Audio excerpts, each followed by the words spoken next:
Hola nuevamente y muy buenas tardes. Mi nombre es Jorge Luis Barán Santiago y a continuación vamos a realizar una serie de ejercicios correspondientes al método de análisis de mallas y nodos correspondientes a los siguientes circuitos eléctricos que presentaré en esta lista de reproducción, en donde podremos aplicar tanto la ley de corriente de Kirchhoff como lo es su ley de voltaje y también la ley de Ohm para resolver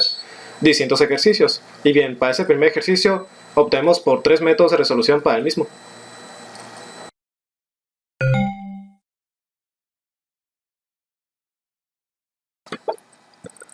Para este primer ejercicio se van a optar por emplear 3 métodos de resolución. En el primer método de resolución tenemos en cuenta a un circuito que consta de 2 mallas, en donde se localiza una fuente de corriente independiente, 3 valores de resistencia y 2 nodos de voltaje en donde se ubica la fuente de corriente independiente. El ejercicio nos expone el valor de cada uno de esos nodos. El nodo número 1, o más bien B1, consta de 4 unidades negativas de volt, mientras que el segundo nodo de voltaje consta de 2 unidades positivas de volt. Y hay que tomar en cuenta también a la referencia, la cual se encuentra conectada a la parte inferior del circuito, y por principio sabemos que una referencia consta de un valor de 0 unidades. Y lo que nos pide el ejercicio es encontrar el valor correspondiente a la corriente que fluye en la fuente de corriente independiente, o bueno, más bien el flujo de corriente que manifiesta ese mismo. Para su resolución aplicamos primordialmente la ley de corriente de Kirchhoff, en donde nosotros tenemos que establecer flujos de corriente. Tenemos el flujo de corriente número 1 que circula a través de la primera malla en sentido antiodadio, mientras que tenemos el segundo flujo de corriente que fluye a través de la segunda malla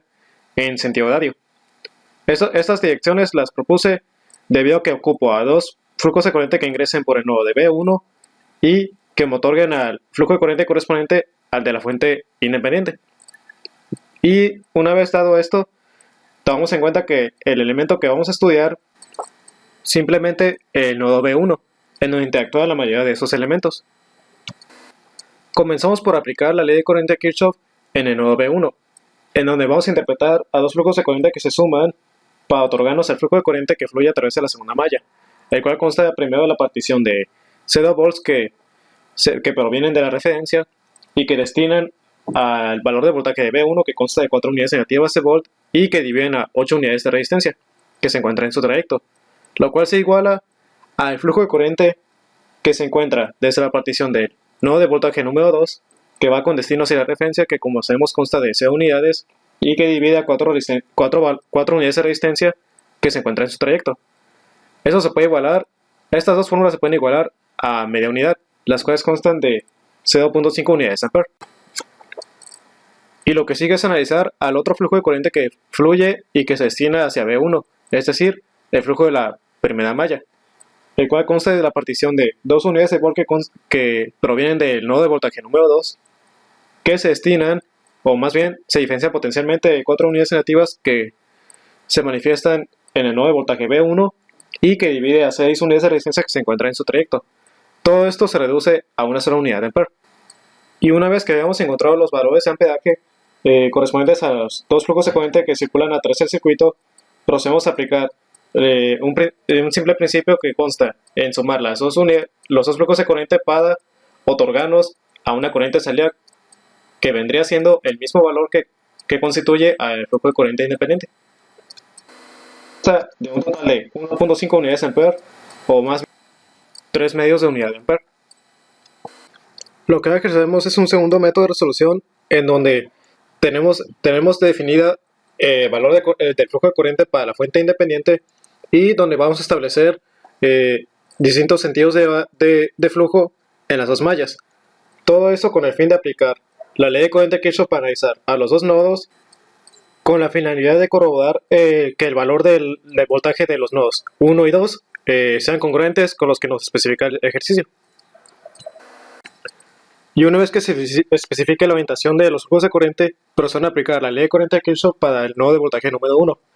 en donde tengo a un flujo de corriente que parte desde el nodo de voltaje número 2 con destino hacia el nodo de voltaje número 1, que divide a una resistencia total de 6 unidades que se encuentran en su trayecto, lo cual suma a 0 unidades que provienen de la referencia de la parte inferior del circuito, que destinan y difieren potencialmente de nodo de voltaje número 1 y que dividen a 8 unidades de ohm que se encuentran en su trayecto. lo cual nos otorga a un total de 3 medios amperes o bien al valor de la misma fuente de corriente independiente que consta de 1.5 amperes. Lo que prosigue es multiplicar a las dos fórmulas que están igualando, o no, más bien a la fórmula que se iguala con el valor de 3 medios de amperes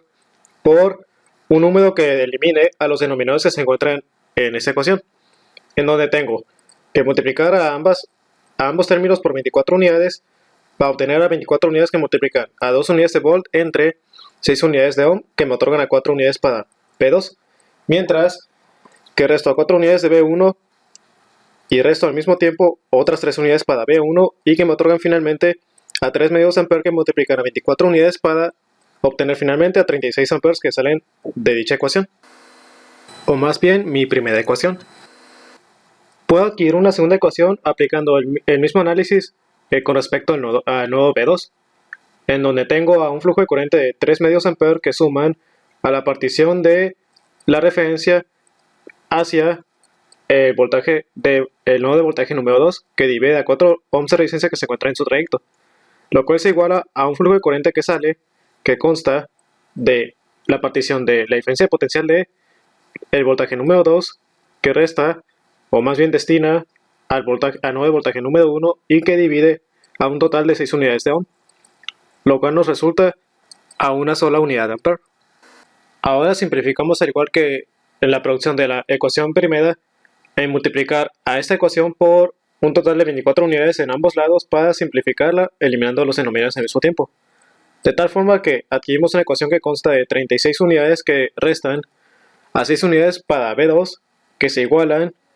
con 4 unidades para B2 y que restan a 4 unidades de B1. Reagrupando términos y despejando a las 36 unidades de ampere, tenemos una segunda ecuación que consta de 4 unidades negativas para B1 que suman a 10 unidades respectivas para el nodo de voltaje número 2 y que se igualan con 36 unidades de ampere. Una vez se nos otorguen las dos ecuaciones por medio de la aplicación de la ley de corriente de Kirchhoff en ambos nodos,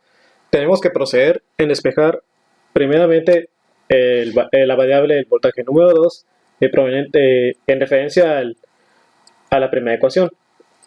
Recordemos que la primera ecuación menciona que 7 unidades negativas de B1 que suman a 4 unidades positivas para B2 igualan a 36 unidades de ampere.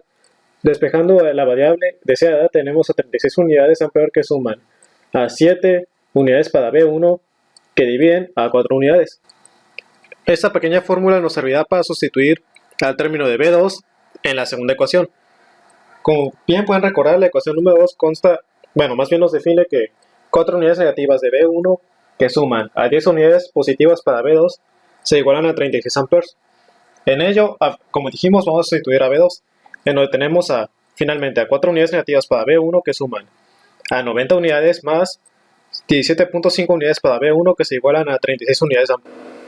Una vez realizado esto, procedemos en despejar la variable B1 y a sus unidades, la cual se iguala con 36 unidades de ampere que restan a 90 unidades. Por lo tanto, tenemos que 27 medios de unidad provenientes de B1 se igualan a 54 unidades negativas. Aquí despejamos simplemente el término B1, el cual se iguala a 54 unidades negativas que dividen a 27 unidades. Todo ello se multiplica finalmente con 2 unidades, para otorgarnos a 108 unidades negativas sobre otras 27 unidades que se igualan, son equivalentes a 4 unidades negativas de volt.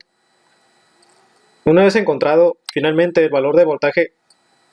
correspondiente al nodo de voltaje número 1, procedemos en sustituir el término de B1 en la forma que obtuvimos a partir de la primera ecuación. Recordamos, tenemos 36 unidades que suman a 7 unidades que multiplican al término de B1 y que divide finalmente a un total de 4 unidades.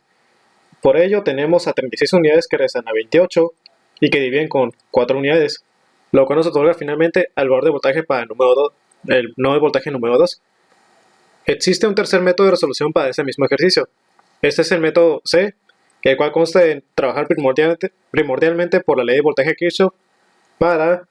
realizar las dos mallas. Y bien, tenemos que considerar a este mismo circuito como una supermalla que une a dos mallas que constan de un conjunto de 3 resistencias que se relacionan por influencia de los dos flujos de corriente que fluyen a través de ellas. Por un instante trataré de involucrar a la ley de corriente de Kirchhoff. ¿Para qué? Para notar la proveniencia de la fuente de corriente, la cual consta de la diferencia entre el flujo de corriente de la malla número 2 con respecto al flujo de corriente de la malla número 1. Es decir, la diferencia de esos dos es igual a 1.5 amperes. Y para ello ocuparé despejar a la variable correspondiente al flujo de corriente número 1, que se iguala al flujo de corriente número 2, que resta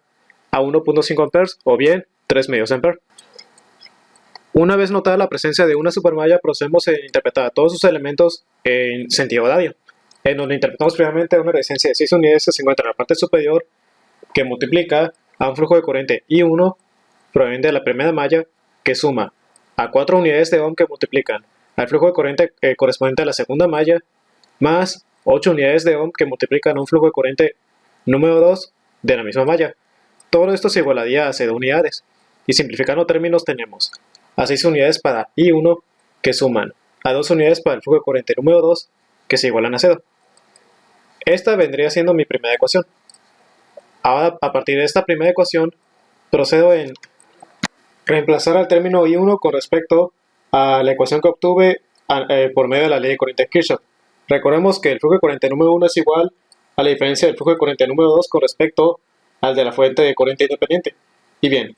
tenemos a 6 unidades que multiplican al flujo de corriente número 2 que diferencian de 3 medios amperes, lo cual suma a 12 unidades del flujo de corriente número 2 que se igualan a 0. Una vez efectuada la simplicidad de esta fórmula, tenemos que despejar al término correspondiente